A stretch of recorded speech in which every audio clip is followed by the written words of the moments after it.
Hello, everybody, and welcome back to Community FC. We've got another episode of the Roundup review coming for you. As always, it's going to be episode 10 of season 2, and it's going to be, well, probably the penultimate episode, if we're honest, for this season again, because we are one game weekend away. Obviously, there's some midweek matches, but one game week away from the 2022 season coming to a close, which is sad times for some. Not for us. We're looking forward to season being over and starting afresh, because everybody has that buzz, and we've always got that optimism and hope, which we love in football so much. But anyway, I wrap it on. So let me introduce you, my constant co-host, always, Rich. How you doing, mate? Yeah, very, very good. Thank you, Aidan. Thanks for having me as always. Absolute pleasure, mate. So again, we're not going to talk about anything crazy different for the first few topics anyway than we have done the last few weeks. We're going to really quickly blast through the Prem with some updates of what's happened in the last week. Then we've got a good news story and then a bad news story, and then we'll finish with a spicy little special as well. So why don't you kick off, Rich? We'll start with the Prem. I'm happy to start top, bottom, or middle. You choose. Oh, shall we start off in the middle? Go a bit rogue. Go for it. Yeah, so I guess by middle, we're really talking top four, let's be honest. And what has potentially been the biggest bottle I have ever seen in the Premier League. And now, when I tell you that there's been a bottle, there's only two teams that spring to mind, right? Mm-hmm. Tottenham and Arsenal. Mm. Well, it was Arsenal who bottled it this time, and my God, what a bottling it's been. 6 points clear of a game in hand, I believe. Yeah. And I think on the last episode, I did say that, I wouldn't put it past Tottenham, the form they're in to catch up. And here we have it, sitting 2 points ahead of Arsenal. I mean, as we said, we both said we're like, on form, it totally makes sense for Spurs to do this, right? But they had North London derby to make an impact and change that. And then they have another game. So this is a game that we'll get onto. So they played Newcastle and they've just, bottled it again, and they've lost 2-0 against Newcastle. Now, absolutely not taking anything away from Newcastle or Eddie Howe's side. They have been in really good form recently, and it wasn't an easy fixture to go to. But if you're looking for that top four, you have to win that game. And they've put themselves in a really precarious situation because, yes, like everything we're going to talk about tonight, which is exciting, I think for the first time, well, I won't say ever because it definitely won't be, but for the first time in a long time, every single decider from the top four to the title and to the last relegation zone is going to come down to the last day of the season, which is, very exciting. But come on, what are you doing there? You've had the momentum and you've had everything. Even if you just managed to get a draw in the North London derby, you set yourself up in a much better situation. But they've just and I don't hate to say it because you're not my favorite team, Arsenal, but your fans are, there's a majority, again, not all of you, there's a majority of you that bring this negativity on yourself, and it's already started to happen again. I don't know if you even saw the Wenger meltdowns and everything again on Arteta. I just can't believe it. I've never known a fan base to flip-flop so much on a manager. Literally, you could just fast forward through the season. At the start, it was Arteta out. Then Fair enough. And they started terribly, and then they had a little run of form, and then it was Arteta's amazing, he's absolutely brilliant, sign him up, give him bloody lifetime. Mm-hmm. Then you go forward a few more weeks, Arteta out, and then again it's Arteta's amazing, and now we're back to Arteta out. Honestly, it's a terrible job to take, to be honest, being an Arsenal manager, because those fans are some of the most fickle fans that I've heard.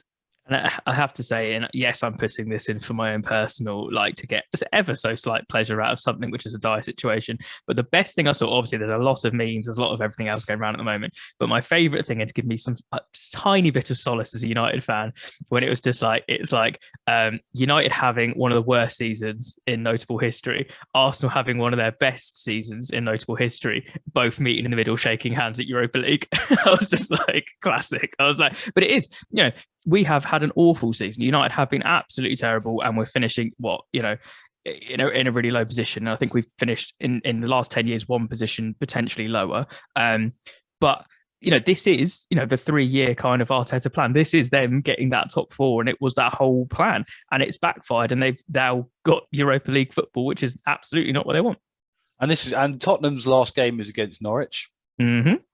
that's it's going to be a win, isn't it? Let's be honest. With Son's form and stuff like that as well. Like he as we said, he's going to be looking for that golden boot, isn't he? If Salah hasn't been on form and doing that, Son is going, give me 2 goals. Give me 2 goals for that golden boot. And Arsenal have got Everton, which is going to be a tough game because Really Everton tough. is, they're still in that relegation fight, so they're going to be looking to pick up points wherever they can.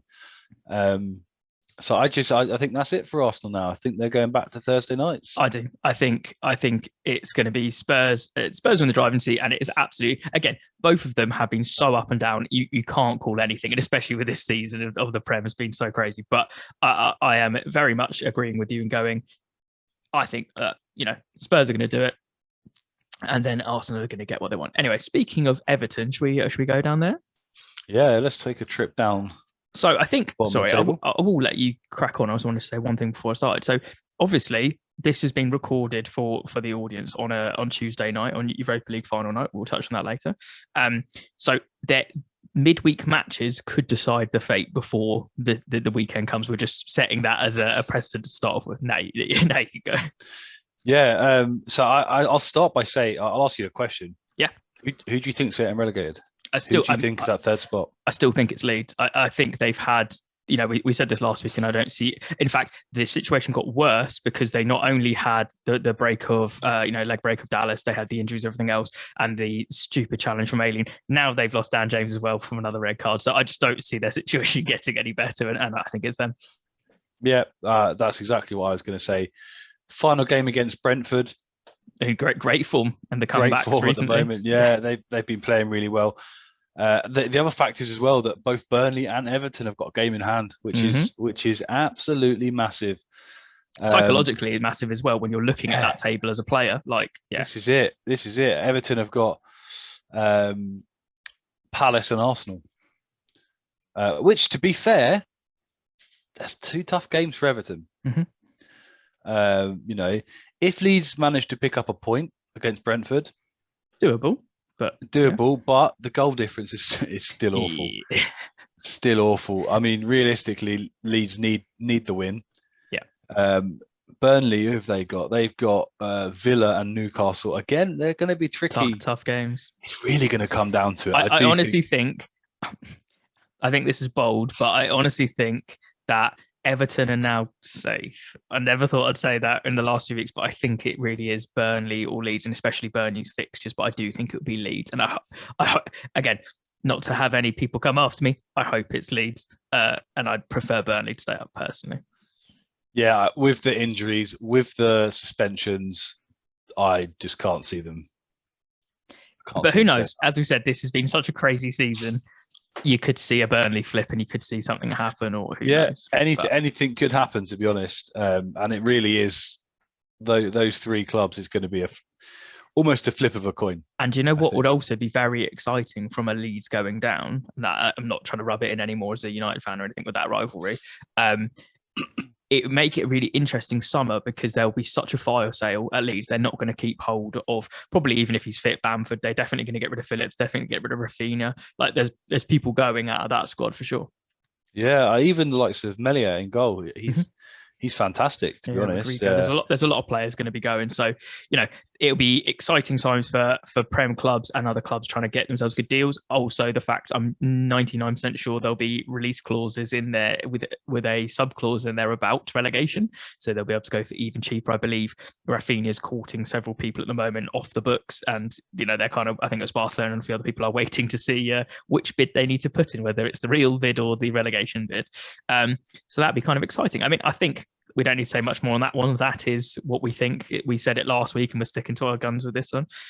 So let's go to the top of the table. You want to kick again? Yeah, I mean, say what you like about City, but they've certainly tried to keep this one spicy, haven't they? Dropping points. I mean, it's a big points to drop, really, because I think they would have stitched up the Premier League had they won that. West Ham was always going to be a bit of a banana skin. I think. And they were, 2-0 up, weren't they, West Ham? So that was always a fight back. But this is just a crazy season. And I actually can't remember the last time a season has been this close. Not between everyone as well. Yeah. Not only that as well, but just like you've still got 20 points, but in front of Chelsea in third. So Yeah. It's not uncommon in the last few years to see one team run away with it, over 100 points or whatever. But this season, what you've got is two teams that are neck on neck, 90 points and 89 points. That's outrageous. Yeah. And I think it just shows you a little bit the gulf in class between those two and the rest of the league. 100%. Like, I haven't even got it down for notes to talk about, but obviously we probably should mention it and link it into this to not mention. Obviously, FA Cup final. With these two teams are, the cream of the crop for the Premier League. I can say that as a United fan, they are far and above. They are 5 or 6 years away from United potentially. I'm very hopeful of Ten Hag coming in that we might in a couple of seasons challenge, 2 or 3 down the line, but we're still going to take 6 years to get to the squad depth and everything that City or Liverpool have at the moment, and it's ridiculous. But to back up what you're saying, these two teams have met how many times recently, and it's been like a draw every single time. It's always had to go to pens or extra time or all this kind of, and it's every they're time. Juggernauts. Yeah, they're huge. They're just juggernauts. And I will say, just slightly off topic here, that, and I think really it typifies what's wrong with football at the moment. The fact that, so last night, Southampton played Liverpool. Now, the whole narrative was obviously the fact that Mane, Van Dijk, Salah, Trent were out for the game, and making it sound like Liverpool's reserve team were out. Okay, that team that Liverpool fielded last night cost over 200 million. Yeah. That's more than our club was bought for. Yeah. By the way, that shouldn't be allowed. It's levels, isn't it? That's the This is why there needs to be a salary cap. Because when you've got teams like Liverpool and City, the worst for it, because City can play 3 first teams that are better than pretty much 75% of the rest of the Premier League. Yeah, I mean, Liverpool, I will, again, don't like to defend them too much for obvious reasons. But again, they're actually not too bad on their wage structure compared to a lot of people. But yeah, City are, outrageous. But I do agree with you that I'm a firm believer in that. But yeah, in terms of just recruitment and stuff as well, you don't have the ridiculous amount of talent you have on both their benches. So to say, oh, it's an easy fixture. No, it's not. Like, they're literally got, when, like, here you go. Bobby Firmino is a bench player for Liverpool this season. Literally, like, this is it. And Minamino, I rated him so highly last season. He didn't get a fair shot at Southampton. The games he did play, he looked great. He looked sharp. What he needed, I think, was a little bit more sort of muscle. That first season in the Premier League is always hard to adjust to, especially because I think he came from the Austrian league, right? Germany. I can't remember. Salzburg he came from. Oh yeah, probably was Salzburg actually. It's a very different league, a lot more physical. You need to get a season under your belt before you can really start challenging. And look at what he's done. He's their top scorer in the cups this season. And last night he looked fantastic. And to have that on your bench, like he would be a first name on the team sheet at Southampton. Yeah, it's one of them, and it's I think people were expecting again, obviously no offense intended to Southampton, but obviously I think most people were expecting Liverpool to go, well, we're absolutely taking this the last game of the season, so we're expecting a win for them. But yeah, I did see a lot of Liverpool fans being like, oh, we're putting a weak team. No, you're not. Like, yes, you haven't got lots of first team players starting. And I'm calling you out, Steve Barrett. I am calling you out for your message last night. I think he's just giddy with what everything's happening this season, and yeah. Well, let's not dwell on that point.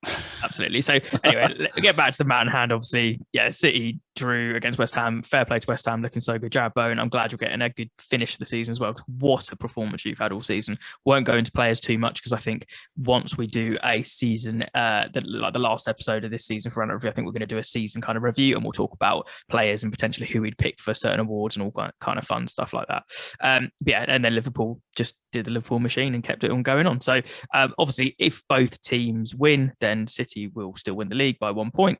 And they have goal difference and they have everything else kind of going for the moment. So a bit like the relegation stuff we talked about, we think it's pretty much City's title to lose. And that's fairly realistic, and I think most football fans would tell you the same thing. But it keeps that narrative. What's fun on Sunday at 4:00 when everyone's watching matches? You're going to be watching your match. I'm going to be watching my match. But every single match is going to have oh, this person's just scored. Oh, the title's now gone to this. And that's what's going to keep that such a fun and exciting day. Anyway, we will save that. There are predictions.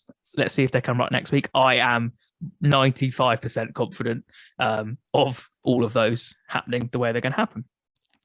So the next story I wanted to touch on was obviously we're going to call it the good news story because it's definitely some good news. So we had on Monday a very momentous occasion happen for football, especially for British football, and we had a 17-year-old.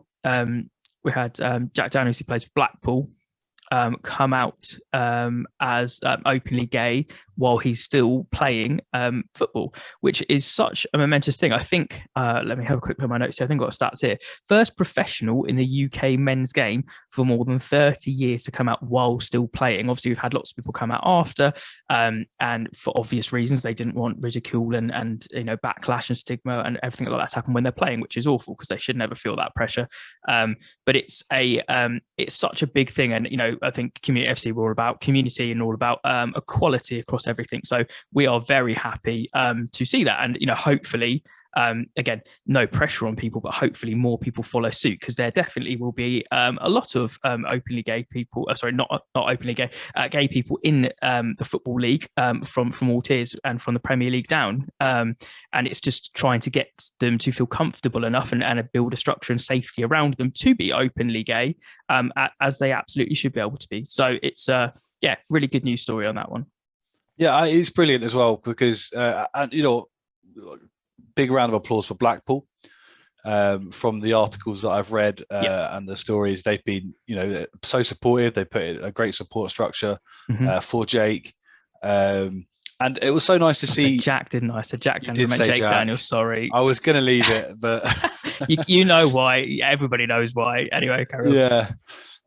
It's because you like a drink, mate, isn't it? No, I'm only joking. Anyway, it was so nice to see Blackpool. Their tweet got a lot of interactions from other clubs, and a lot of clubs saying, this is absolutely fantastic. Jake, we support you. This is phenomenal what you're doing. And really, it could be a watershed moment, I think, for footballers and for maybe sport in general, because if you look at sport in a wider sense, there isn't that many openly gay athletes out there. Nope. And I get it because historically it's always been a kind of, especially in I'm talking specifically about men's sports here. It's always been a very macho. This is how we are. This is what we're going to do. And also looking more at football, it's not always been the nicest place with the nicest attitudes, especially towards some sections of fans. We still have problems with racism in football. We still have problems with racism in life, but in football especially, you still get this. So there's always going to be. It takes so much courage to stand up and do this, because if Jake Daniels has a successful career, starts playing for big teams, and he starts going away on European Cup nights, is he going to go to some countries where that isn't an acceptable thing according to their culture? That's going to obviously pose an issue, and it's obviously something he's going to thought about quite a lot. And I think that the courage and bravery he's shown just to get out in front of this is phenomenal. And honestly, I salute you, sir, because it's great to hear. Yeah, what bravery to be that person. Obviously, we've had and taking nothing away from them as well. There's been big stories about non-professionals, so very much down the English tier of people coming out openly gay, which is brilliant. It should be at all levels. Obviously, this is going to get the most traction because it's in the kind of professional game. Blackpool is a decent level, and 17 years old, Jake has lots of time to make an impact, and you never know where that career is going to take him, as you said, but there'll be trials and tribulations, unfortunately, to go. One thing I just want to touch on really quickly, I see this as a good, but also at the same time bad, and I'll explain my argument in a minute, situation. So they've said that the LGBTQ plus charity Stonewall and the English Football League, were two organisations who worked with the Championship club for many months before the announcement, and they've said that they worked with it and wanted to make sure he was listened to, Jake was listened to, and he presented the right way and make sure everything was done to allow Jake to flourish, which is brilliant, and that's what I like to hear. And they basically said they wanted to be able to create a template, for this situation, and see what happens. Now, the reason I say this is great is because obviously they've taken his thoughts and his feelings and everything into account, and they've let him do it the way he wanted to. And I understand that sometimes these things take time to do. Now, the only negative side I had for it, and it's not a negative on the situation, I just think it's a negative around how it comes about, is why do we have to create a template? Do you know what I mean? Why do we have to take months and months and months for him to say this? And that's a question to society, not to, I understand from a footballing and logistical reason why, but I just, it's the negative on it is we shouldn't have to make a template for somebody to come out and say, how they feel about other people. And that's just, a slightly negative spin on it, but it's just something to point out that we have this incredible news story for Jake, but it just shows you how far we've got to go on matters such as that. I just thought it was an interesting point. Do you have anything else to kind of add on this story, or should we move on? No, I think we've said it all. It's really obviously not my place to comment on this. I'm a straight white man, so realistically, I don't know the troubles that he has faced and that he will face. Unfortunately, this is it. All I can say is that I am, I support him fully, as do everyone here at Community FC. So absolutely. Absolutely fantastic. And that negativity, I say negativity, that need to kind of get a PR response, I think leads us quite nicely into yes, I do the bad news story that unfortunately we're going to have to share. So I mean, you can kick off as you've segued there. So as I guess a lot of people have seen coming, pretty much the day after Jake's news was shared, we had Idris Ague from PSG refused to play in a rainbow shirt, wasn't it? Yeah, the rainbow symbol on the PSG shirt. Yeah, which was the club were wearing to support a tackling homophobia and discrimination, I believe. Not what you want to see. I believe he justified this by saying it's not part of his religion. Yes. However, he has worn shirts with betting sponsors on and alcohol sponsors, which also isn't part of his religion. So it's again, it's a really awkward territory to step on here. We're not trying to tell people that they're not allowed to do anything in terms of religion. Obviously, you are your own person and can make those, support what you want and believe in what you want. But you shouldn't, in your own personal time, you're not allowed to discriminate against someone, and that's exactly what you're doing by doing that. The issue is Idris Ague obviously follows the Muslim religion, and Islam. Islam, and he said that so I was reading my notes all go around there. So but what they've said is obviously in their religion, yes, that it's very frowned upon for alcohol, and obviously there is some Muslims that do drink alcohol, and some of it's seen as a grey rule, but some of it's seen as a very hard pass, and the same as betting is seen as exactly the same. They're absolutely huge no-nos. And obviously, I believe it was at the same club that he wore both, which was when he was at Everton. They had both an alcohol sponsor and a betting sponsor on the front of the shirt. And the problem is that it sets the messaging even more that he's picking and choosing, because he would have openly, publicly gone against it at the time if he felt so strongly against these other two. But it's because it's against LGBTQ plus community, or the gay community in general, or just discrimination against anything, whether that's the trans community, etc. That was what the rainbow shirt was to represent, all of these communities that are being discriminated against. And it's outrageous to see. And there's lots of articles. I've written a lot of stuff down from different notes and stuff, but basically there's different boards which are looking into it. Some of them are looking for open apology, some of them are saying that there should be further impact because he is actually openly discriminating by not doing that. And it's a totally true thing that he has done. Obviously I don't think he's put too much of a statement out against it, but that seems to be the reason why. And from Pochettino's comments, it was personal reasons. But the problem is it's now escalated further, which I hadn't seen, which is a real shame because especially one of the players we're about to talk about, I used to have a lot of respect for until this has happened. And if this is true about how they're supporting it. So we've had Crystal Palace's Coyote. And we've had Watford's Ismaila Sarr, who I really like. Sarr, I think he's a fantastic player. I think he'll get a big move at some point to a team. Are just some of many. There's going to be much more. We're not going to, I don't have time to talk about them. Political leaders from Senegal and everything like that have all come out and basically backed him and said, he's absolutely right to do this, and shown their support for him. Saying like. I can't remember which footballer it was in this particular one. I think it was Sarr that posted the comment below being like with 3 heart emojis going 100% on his caption when he's talked about his reasons why or his story.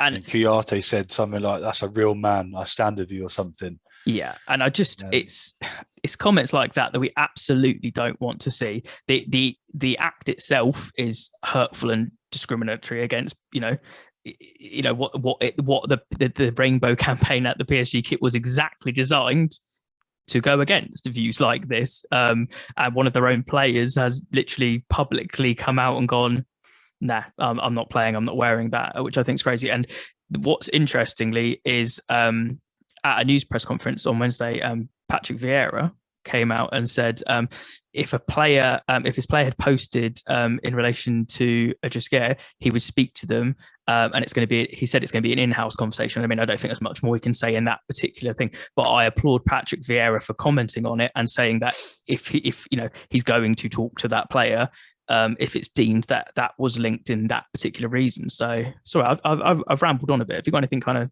to jump in on? I mean, not really. I think all I can say is it's an absolute deplorable act. I don't think it's 2022. Like, there's no reason for this. It doesn't hurt you. Yeah. It's got no impact or no bearing on your life. It's utterly barbaric that people still have this opinion, and I can't really understand why in this day and age it's okay. And honestly, I hope there is big sanctions. And if it is true that Kouyaté and I think Mendy from Leicester as well is another name that's been brought up in support of it, and obviously Sarr. Honestly, I hope they get some sanctions because they haven't been. They're not the ones refusing to do it, but guess what? Supporting that, it makes you openly supporting discriminatory behaviour. Yeah, exactly. It makes you as bad. And to be honest, I think if it's good that Vieira came out, but I would like to see him be a bit firmer and condemn it and say, actually, do you know what? We're not accepting this.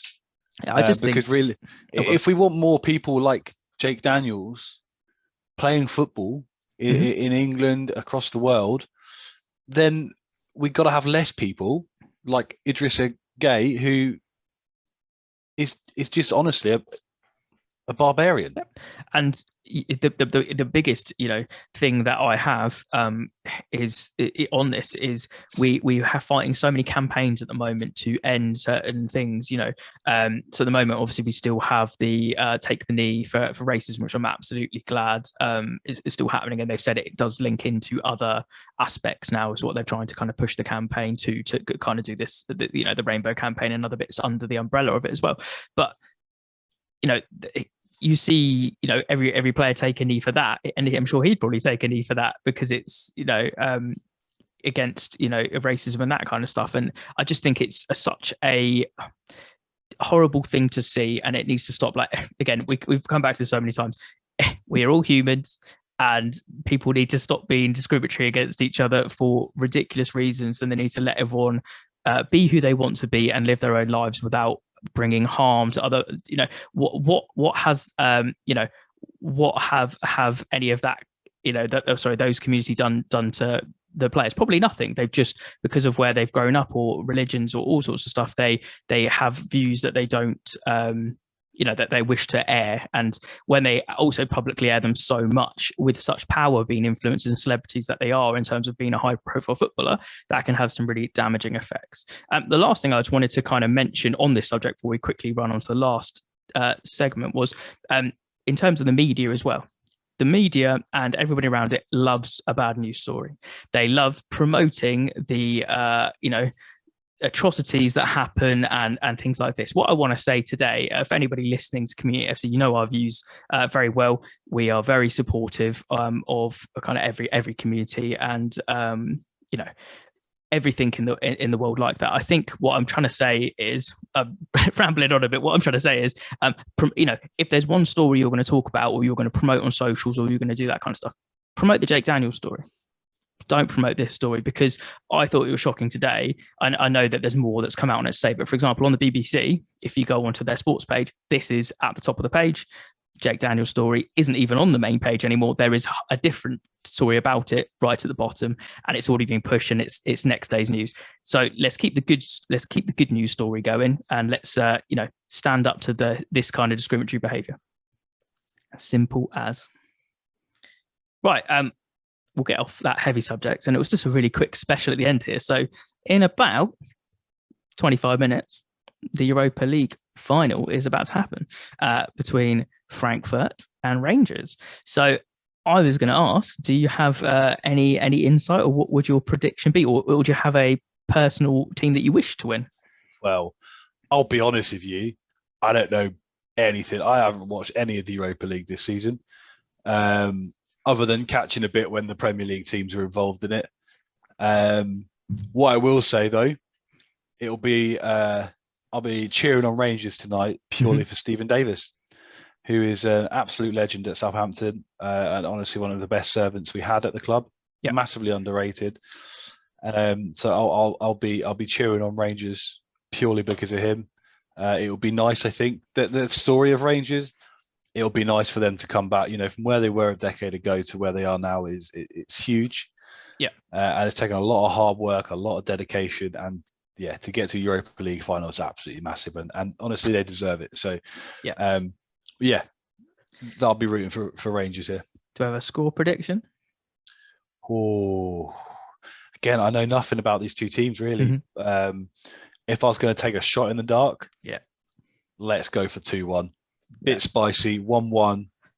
Rangers to score in the between 80 and 90 minutes, I reckon. There you go. Heard it here first. Again, my knowledge on them is not crazy much, but I kind of looked at the recent form of them. I hear about Rangers a lot more because of one of our Community FC team, Jamie. His dad is a Rangers fan, a massive Rangers fan, and so we hear lots of it through that. So for that, and also for extended family reasons, I would also like to see Rangers take the win. I was thinking 2-1 or 3-1, so I'll go 3-1, just because you've picked it, and why not? And on recent form, I think I'm correct in saying Frankfurt have had 4 draws recently, and Rangers have had 4 wins out of 6. So not too bad. I think they've had a draw and a loss as well. So yeah, we will see. But some interesting football tonight. Obviously, there's midweek matches happening for the Prem anyway to decide lots of stuff.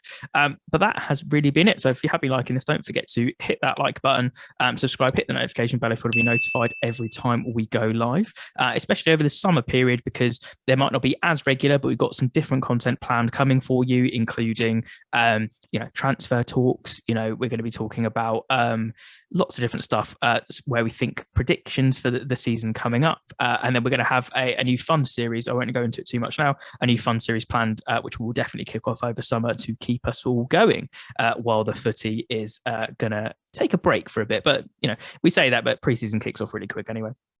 So, and don't forget, if you're a Spotify user, give us a 5-star rating and follow us on Spotify if that is your preferred medium of choice. But as always, I just want to say a big thanks to you, Rich, for coming on and chatting football with me. Thanks for having me as always, mate. It's always a pleasure, never a chore. And we will strap in because for both of us, Sunday is our last game, for a very, very super Sunday. We're going to see the title decided. We're going to see top four decided, and we are going to see that final relegation spot decided. So I hope everyone has Sunday off to be able to enjoy that all. Watch your own team, keep up with the crazy scores, enjoy it, and we will catch you when we know the results. Thanks very much, everyone.